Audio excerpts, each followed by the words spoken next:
Hello नमस्कार, स्वागत है आपका WCG न्यूज़ के टॉक विद कॉलर के इस एपिसोड में।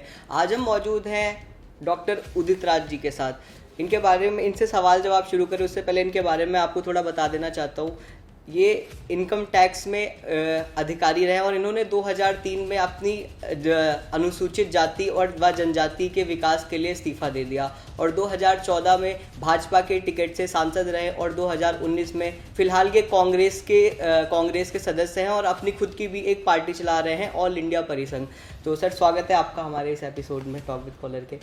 सर, आपकी ज़्यादा पर्सनल लाइफ के बारे में मैं नहीं जाऊँगा क्योंकि लोगों को पता है आपके बारे में कि आपकी क्या ज़िंदगी रही है। 1988 में कैसे आपने दबाव, मतलब जातियों के दबाव के चलते आपने सिविल परीक्षा वो की, फिर आप इनकम टैक्स के अधिकारी बने, वो सब लोगों को पता है कैसे आप आंदोलनों में रहे। तो मेरा आपसे पॉलिटिकली सवाल होगा सारा। पहला सवाल मेरा यही है कि कांग्रेस का सबसे ज़्यादा नुकसान कौन कर रहा है पंजाब में, सिद्धू या अमरिंदर जी? देखिए, ऐसा है कि मेरा परिचय है कि मैं कोई अलग से पार्टी नहीं चला रहा हूँ, कांग्रेस का राष्ट्रीय प्रवक्ता हूँ जी। और भी जिम्मेदारियाँ हैं, कुछ कमेटीज हैं उसके मेंबर भी हूँ। अनुसूचित जाति जनजाति परिसंघ जो है कर्मचारी अधिकारियों सामाजिक कार्यकर्ताओं का एक गैर राजनीतिक संगठन है, उसका मैं राष्ट्रीय अध्यक्ष हूँ। और जहाँ तक पंजाब का सवाल है, चन्नी जी को मुख्यमंत्री बनाया राहुल जी ने और सोनिया जी ने, हम उनका धन्यवाद देते हैं। और 32% आबादी है पंजाब में दलित की, इतना ज़्यादा दलित कहीं भी नहीं है, तो ये गौरव की बात है। और 32% में भारी प्रतिक्रिया भी हुई है। जब सिद्धू जी ने इस्तीफा दिया उसके वजह से भी, और मीडिया ने में जिस तरह से छीटाकशी किया गया उनके ऊपर, उसके वह भी है। और अमित शाह जी का जो मकान बना केंद्र की, कैसे डिस्टेबलाइज किया जाए पंजाब की सरकार को, तो ये दलित तो मुख्यमंत्री बना तो बहुत लोग बर्दाश्त नहीं कर पाए और सहन नहीं कर पा रहे हैं। लेकिन कांग्रेस बहुत बढ़िया काम किया है और इसके अच्छे परिणाम आएंगे, आप देख लीजिएगा। और जहाँ तक सिद्धू जी की बात है, तो ट्विटर पर से इस्तीफा दे देना अगर कोई बात थी भी, तो आप पहले तो पार्टी स्तर पर चर्चा करना चाहिए था, फिर सरकार जो वहाँ हमारी है मुख्यमंत्री से, और नहीं सुनी जाती तो फिर हाई कमान को करना चाहिए था, न कि पब्लिकली आपने इस्तीफा दे दिया। एक दुर्भाग्य रहा। अच्छा, क्या चरणजीत सिंह चन्नी के पंजाब में मुख्यमंत्री बनाए जाने के बाद से, मतलब कांग्रेस के जो वहाँ के सिद्धू थे और बाकी नेता थे, ये कहीं ना कहीं कांग्रेस को परेशान करना शुरू कर देंगे भविष्य में, आने वाले समय में? ऐसा भविष्य का सवाल भविष्य में ही जवाब दिया जाएगा। फिलहाल आप वर्तमान में एक दलित को मुख्यमंत्री बनाए और एक अच्छा मैसेज किया पूरे देश में। अच्छा, ये जो नए चेहरे कांग्रेस पार्टी में शामिल हुए हैं, कन्हैया और जिग्नेश जी, इनसे अब आने वाले समय में पार्टी को क्या फ़ायदा होगा? और नए चेहरे शामिल करना चाहिए। अच्छा। और क्योंकि अब देश बचाने की बात है, कांग्रेस जब देश बचाने के लिए है, न कि सत्ता के लिए है। अगर कांग्रेस नहीं बचेगी, देश नहीं बचेगी। कन्हैया कुमार ने जो कहा बिल्कुल सही कहा। अच्छा, कन्हैया कुमार की एक इमेज रही है JNU में नारों से लेके, उसका कहीं ना कहीं नुकसान भी हो सकता है आपको, तो कोई उसके बारे में आप क्या सोचते हैं? कोई नुकसान नहीं होगा। नुकसान तो मोदी जी ने किया, जो सारा झूठ बोलता, सारा नफरत फैलाने वाले को जनता नहीं समझ पा रही है। और मैंने तो उस दिन चुनौती दिया है सारे गोदी पत्रकारों को, और जो भी ये कहता है कि टुकड़े टुकड़े गैंग के हैं, तो मैं ये कहना चाहता हूँ कि किसी में है हिम्मत जो एफिडेविट दे कि इन्होंने कहा ये सब दुष्प्रचार है। तो दुष्प्रचार फैल ज़्यादा चुका है। दुष्प्रचार फैल ज़्यादा। अब राहुल गांधी जी से ज़्यादा नॉलेजेबल पॉलिटिशियन बहुत कम है, मैं खुद जानता हूँ। मोदी जी कहीं दूर दूर तक नहीं टिकते। जो ऑक्सफोर्ड यूनिवर्सिटी, हार्वर्ड यूनिवर्सिटी के लोगों से इंटरेक्ट करते हैं, तो बड़े बड़े इकोनॉमिस्ट से, नोबल लॉरियट से, है मोदी जी में हिम्मत। लेकिन अब क्या किया है? प्रचार किया गया है कि राहुल जी जानते ही नहीं, तो दुष्प्रचार किया गया। तो दुष्प्रचार का इलाज हमारे पास तो नहीं है। अब जनता भुगतेगी, देशभक्त होगी, तो प्रबुद्ध लोगों की जिम्मेदारी है, आपकी भी जिम्मेदारी है, इंटेलिजेंसिया की जिम्मेदारी, कॉमन लोगों की जिम्मेदारी है कि ये प्रपंच और झूठ, अनर्गल जो बातें हैं उनको बहिष्कृत करें। अच्छा, अगर कांग्रेस इतनी अच्छी थी तो आप 2014 से पहले बीजेपी को कोसते रहते थे उनकी राजनीति को लेके, लेकिन फिर आपने 2014 में कांग्रेस क्यों नहीं चुना बजाय भाजपा चुनने के? कांग्रेस में उस समय एंट्री नहीं मिल पाई थी और काफ़ी मैंने कांग्रेस ही हमारी प्रायोरिटी थी और बीजेपी हमारे घर पे चल करके आई, तो उस समय की कांग्रेस की गलती रही। तो 2014 में जब आप बीजेपी में शामिल हुए तो आपने कहा था बीजेपी के अंदर दलितों की सुनवाई होगी, और जब 2019 में आप बीजेपी को छोड़ा आपने तो आपने कहा कि बीजेपी दलितों के लिए खतरा है या दलितों के हितों के खिलाफ है। तो 5 साल के अंदर आपका कैसे? सवाल आ गया है, मैं समझ गया। 2014 में उसके पहले एक दिन हमारा मंथन हुआ था आरएसएस और मेरे जो अनुसूचित जाति परिषद थे उन्होंने बहुत सारी चीज़ों का वायदा किया था, निजी क्षेत्र में आरक्षण तक का वायदा किया था और ये बदल गए। तो इनके सही रंग रूप जब दिखने लगे तो मैं छोड़ने के वक्त नहीं, एमपी बनने के बाद ही से इनकी आलोचना करना शुरू किया। 2 अप्रैल 2018 को भारत बंद हुआ तो उसको हमने अगुवाई किया इनके खिलाफ, हर साल इनके खिलाफ रैली करता था। तो हमने कहा हमें नहीं मालूम था कि इतने बड़े धोखेबाज हैं और मोदी जी ने बड़ा छल कपट किया है दलितों पिछड़ों के साथ में कि मैं बैकवर्ड का हूँ, मैं बैकवर्ड का हूँ। तो इन्होंने आकर के बैकवर्ड और दलित को ही ख़त्म करना शुरू किया। तो अब किसके अंदर क्या जहर छुपा हुआ है, हमने सोचा इनका जहर कम हो गया होगा आरएसएस का, क्योंकि आरएसएस का जहर तो अम्बेडकरवाद के खिलाफ रहा ही है। लेकिन जब एक दिन का पूरा संवाद हुआ हमारे संगठन और आरएसएस के बीच में, जिसकी सब पूरा मौजूदगी भागवत जी की और भैया जी की थी, यानी सहमति थी, सब कुछ पता, उसके बाद में अगर ये धोखा दे दे और बेईमानी कर दे तो क्या किया जा सकता है। तभी हमारे ज़्यादातर जो बयान हैं पार्लियामेंट में आप देख लीजिए वो सरकार के खिलाफ ही है। अच्छा, जो इस वक्त परिस्थितियाँ देखी जा रही है कांग्रेस की, जो राजनीतिक विश्लेषक हैं खास करके उनका ये कहना है कि कांग्रेस कहीं ना कहीं अब खत्म होने के कगार पर है। देखिए ऐसा है कि 135 वर्ष की पार्टी है, 69 में 67 में 2/3 लोग इंदिरा जी को छोड़ के चले गए थे, तो लगा था कांग्रेस खत्म हो जाएगी। तो ऐसा कुछ नहीं है, कांग्रेस उभर करके आएगी, उभर रही है। यह भी अब बात, क्योंकि कई अप्स एंड डाउन से कांग्रेस।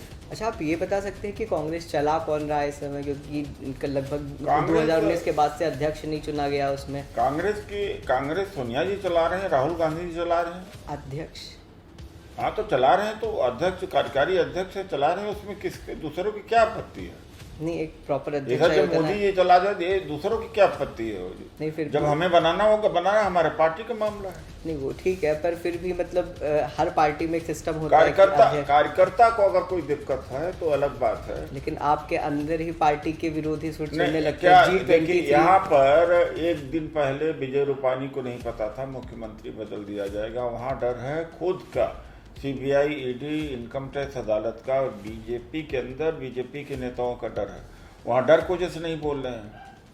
नहीं, लेकिन आपके तो कांग्रेस के अपने अंदर ही कपिल सिब्बल हो गए और समय समय पे अभी तो अमरिंदर सिंह भी खुल के, अब तो उन्होंने पार्टी तक छोड़ दी है। देखिए ऐसा है कि तो खुल के बोलते रहते हैं। अंतर विरोधों से पार्टी हमेशा गुजरती रही, इस समय ज़्यादा अंतर विरोध है, मैं इस बात को भी मानता हूँ। लेकिन मैं जो लोग आज आलोचना कर रहे हैं इनका करने का अधिकार है, लेकिन एक क्यों कुछ नहीं करते, सड़क पर आकर उतर के करते क्यों नहीं?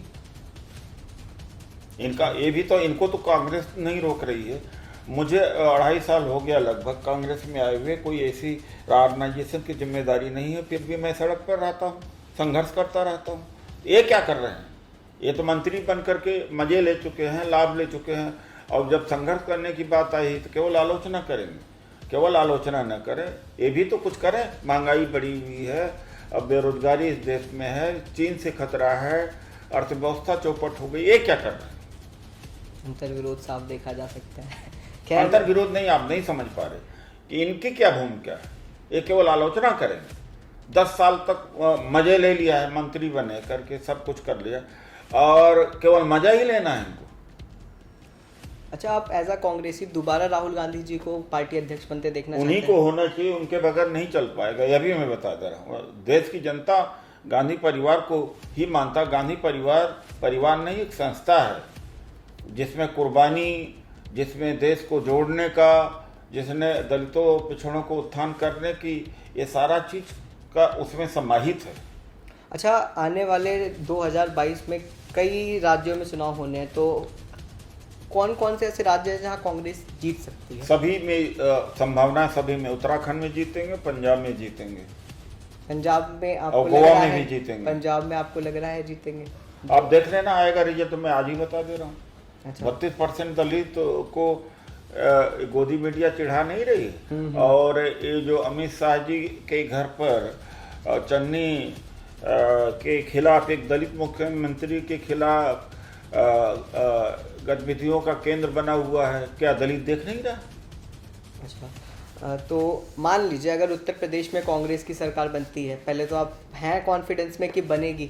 देखिए, उत्तर प्रदेश के बारे में मैं नहीं बताना चाहता हूँ, वहाँ हमारी पार्टी कमजोर है। लेकिन जहाँ की बात मैं कह रहा हूँ कि गोवा है और पंजाब है, ये तो छोटे उत्तराखंड, राज्य हैं। उत्तर प्रदेश में आपकी हाँ, मतलब वहाँ पर हमारी सरकार नहीं बन रही है। मैं ये नहीं कह रहा हूँ, जो चीज़ का मैं जवाब दिया तो उसको फिर क्या पूछ रहे हैं आप? अच्छा, मतलब उत्तर प्रदेश में फिर ये पूछना ही बेवकूफ़ी होगी कि सीएम का फेस। खैर, अगले सवाल पे आते हैं। अच्छा, आपके ट्वीट्स को देख के लगता है कि आप G23 के खिलाफ हैं कहीं ना कहीं? नहीं, G23 के खिलाफ नहीं है, लेकिन G23 अपनी जिम्मेदारी तो निभाए, कहने का यह मेरा मतलब है कि फायदा MP बन गए, मिनिस्टर बन गए, बंगलो मिल गया, लाभ सब कुछ मिलते रहे, अब स्ट्रगल भी करें। अच्छा, एक अलग सवाल पूछना था मुझे कि जैसे एक यूपी में लगभग जितनी विपक्षी पार्टियां, सपा हो गई, बसपा हो गई, ये सारी कहीं ना कहीं ब्राह्मणों को लुभाने में लगी हैं, सम्मेलन कर रही हैं। तो आप इस पे क्या सोचते हैं? आपकी क्या राय है कि मतलब ब्राह्मणों को फोकस में रख के यूपी चुनाव जीता जा सकता है? अब उन पार्टियों से सवाल पूछिए। नहीं, कांग्रेस के भी प्रवक्ता जब आते हैं टीवी डिबेट्स में, तो उनका भी यही कहना रहता है कि हमने इतने ब्राह्मण सीएम दिए यूपी को, और तो मतलब देखिए, ऐसा है, कांग्रेस और हम फिर देंगे अगर हमारी सरकार बनी तो।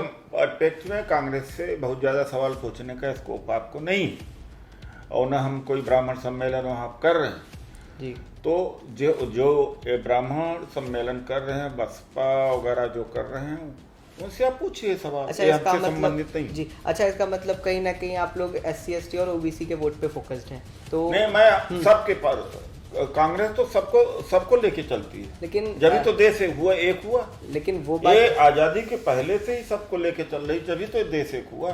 तो कांग्रेस का कोई एक विशेष जाति धर्म नहीं। लेकिन वो बात ठीक है आपकी, पर अगर आप ब्राह्मणों को छोड़ दे, जनरल को छोड़ दे, तो SC ST OBC क्यों छोड़ रहे हैं? कहाँ कह रहे हैं छोड़ने की बात है? ये सवाल ठीक है, इनको साथ में लेके भी अगर SC ST OBC आप सब हैं भाई, ये आगे दूसरा सवाल पूछिए। इसका जब इसमें कोई सवाल बनते ही नहीं। इसका नहीं, आपको जब जवाब दे दिया, हम सबको लेके चल रहे हैं, खत्म।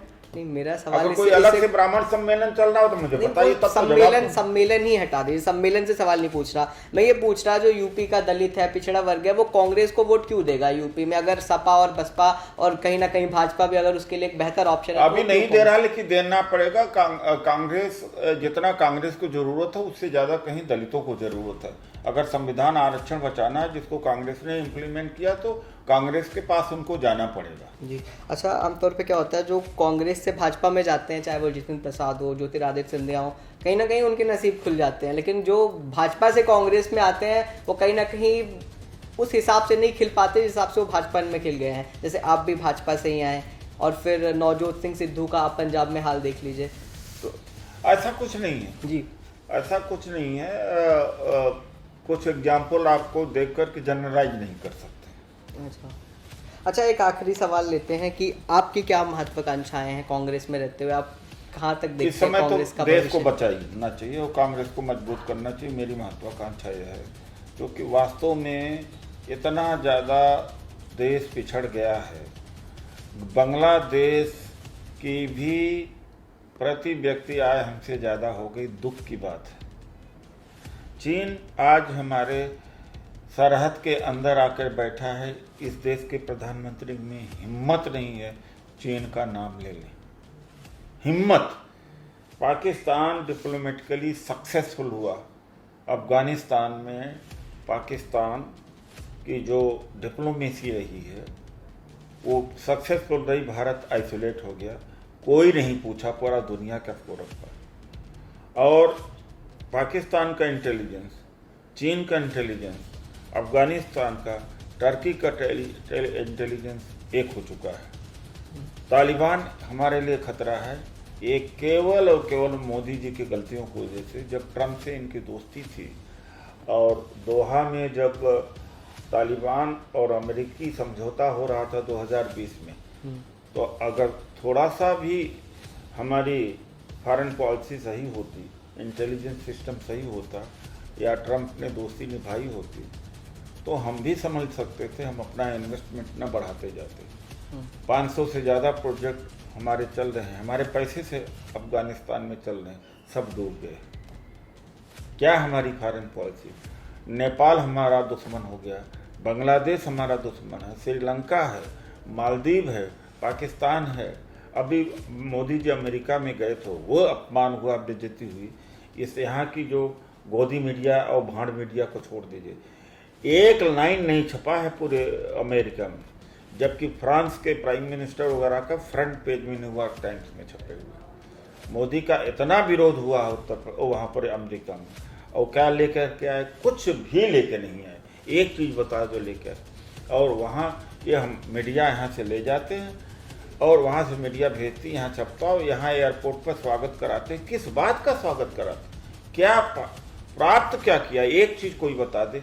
हमेशा मोदी जी जो बाहर जाते रहे, नुकसान देश का करते रहे हैं। ये अपना कैमरा जीवी हैं, अपने फ़ोटो खिंचवाने में बिजी रहते हैं और हाथ मिलाने में, मोदी मोदी करने में। इनको किसी चीज़ से जो सीरियस विषय है, देश के इंटरेस्ट से कोई मतलब नहीं। उस दिन मैंने देखा कि बाइडेन और मोदी दोनों जब बैठे हुए थे, तो बाइडेन ने हर पॉइंट नोट किया, एक एक पॉइंट पर चर्चा हो रहा था। ये जाके कहते हैं हम, मेरी माँ ने बर्तन धोए थे। ये इंटरनेशनल लेवल पर बात कहने की है। कमला हैरिस ने तो इनको बच्चा बना दिया। वो मतलब एक कहते सभ्य भाषा में इनको इतना लताड़ा है, डेमोक्रेसी पर लेक्चर दिया इनका, और हालत ख़राब थी इनकी। इतनी हालत ख़राब थी कि वहाँ से आकर के भागे भागे सेंट्रल विस्टा में चले गए कि थोड़ा मीडिया कवरेज हो जाए। तो ये इनकी हालत है। दूसरी बात है, किसान इस समय बैठे हुए हैं, पूरा देश इस समय उथल पुथल मचा हुआ है। उथल पुथल के बीच में कराने से इनको फायदा होता है कि ये डरवा के रखते हैं लोगों को। देखिए, मोदी नहीं तो देश नहीं, मोदी नहीं तो देश नहीं। एक चीज इन्होंने कहा था 2 करोड़ रोजगार देने के लिए, तो 2 करोड़ रोजगार उल्टा घुस गया हाथ पर। अब हमने बांग्लादेश से की तुलना आपसे कर दी। जितना हमारा बजट है, अर्थव्यवस्था जीडीपी हो, उतना कर्ज हमारे ऊपर हो गया है। आप देख, सारे बच्चे 11 लाख 12 लाख छात्र विदेश पढ़ने चले जा रहे हैं। सारी लोग यहाँ से भागे जा रहे हैं देश को छोड़ करके। शिक्षण संस्थाओं में टीचर नहीं है, अध्यापक नहीं है, और भयंकर बेरोजगारी है। ये देश को बेच रहे हैं। जो पहले के जो विभाग और जो संपत्ति, पब्लिक सेक्टर अंडरटेकिंग जनता के पैसे से निर्मित थे, उसको ये बेच रहे हैं, अडानी अंबानी को बेच रहे हैं। आज ही खबर आई कि अंबानी एशिया के नंबर 1 बिजनेसमैन और अडानी नंबर 2। तो मैंने बधाई दिया मोदी जी के, मोदी जी आपने बड़ी कड़ी मेहनत करके इनको आपने बना दिया, नंबर 1 नंबर 2 बना दिया। ये हालत नफरत का आलम है। अभी कोविड के टाइम में लगभग 40-50 लाख लोग मरे हैं इस देश के अंदर, लेकिन वो आंकड़े को छुपाया गया, 4-4.5 लाख दिखाया गया। 20-25 दिन तक तो सरकार नाम की चीज़ नहीं थी। जब कोविड का उस समय चरम महामारी फैली हुई थी, तो लोग अपने निजी स्तर पर जो भी कर सके, लोग ऐसे मर रहे थे जैसे कोई फल पेड़ से फल टपक रहा हो। हॉस्पिटल के सामने, बड़े बड़े हॉस्पिटलों के आगे 200 300 कारों की भीड़ लगी रहती थी, वहीं आधे मर गए। ये हालत रहा। माफ कीजिएगा सर, लेकिन कांग्रेस का राज्यों में अस्तित्व क्या बचा है? हरियाणा में दीपेंद्र सिंह हुड्डा को हटा दे तो कोई नेता नहीं है। राजस्थान में सचिन पायलट और गहलोत के बीच अपना चलता रहता है, और उन दोनों को भी हटा दे तो वहाँ कोई नहीं है। छत्तीसगढ़ में भी ऐसा आपने जो बातें कही वो मुद्दे तो जरूर है, पर वो क्या आप उठा पा रहे हैं उस तरीके से जो लोगों तक वो पहुंचे और लोग उस पर रिस्पॉन्ड करें? बीजेपी देश के लिए नहीं काम करती, जनता के लिए नहीं काम करती, संगठन के लिए काम करती है, तो उनका संगठन मजबूत है, मैं इस बात को मानता हूँ। दूसरी बात है, कांग्रेस एक विचारधारा, एक पार्टी है, न मैं रहूं या न रहूं, दीपेंद्र हुड्डा रहें या न रहें, और सचिन पायलट रहें या न रहे, ये कोई ज़्यादा फर्क नहीं पड़ता। 2-4-6 महीने 2 साल में देख लीजिए पंजाब में क्या हुआ, नए लोग आ गए ना। वो तो अभी इलेक्शन में पता लगेगा। इलेक्शन में पता लगेगा, देख लीजिएगा, मैं तो कह रहा हूँ। नहीं, खुद कांग्रेसी सवाल उठा रहे हैं, जो कार्यकर्ता है, जो जमीन से जुड़े हुए हैं। जनतंत्र है, सवाल उठाना चाहिए, अच्छी बात है सवाल। शीर्ष नेतृत्व पे कि चला कौन रहा है कांग्रेस? नहीं, कह तो रहा हूँ, राहुल जी चला रहे हैं, सोनिया गांधी चला रहे हैं, मैंडेट है। लेकिन वो खुश नहीं है इससे। खुश नहीं है तो चले जाएं छोड़ करके, नहीं खुश है, एक बात। दूसरी बात, कुछ करके दिखाएं, इसका जवाब दे दिया जाए। ठीक है सर, बहुत बहुत शुक्रिया आपका हमें टाइम देने के लिए। WCG न्यूज़ को लाइक, शेयर और सब्सक्राइब करने के लिए बोल दे तो अच्छा रहेगा हमारे लिए। WCG जी यूट्यूब को ज़्यादा से ज़्यादा लाइक करें, सब्सक्राइब करें। ये यंग हैं, संघर्ष करने वाले पत्रकार हैं, जर्नलिस्ट हैं, यूट्यूब ही सहारा है, बाकी ज़्यादातर चैनल बिक गए हैं, दिन भर जहर घोल रहे हैं, और जो जनता से जुड़े हुए असली मुद्दे हैं देश से, वो उठा नहीं रहे हैं। इसलिए हम सब का कर्तव्य होता है कि WCG को देखना चाहिए, सब्सक्राइब करना चाहिए, और आर्थिक रूप से मदद भी देना चाहिए। यही मैं अपील करता हूँ। बहुत बहुत शुक्रिया सर आपका हमारे साथ जुड़ने के लिए।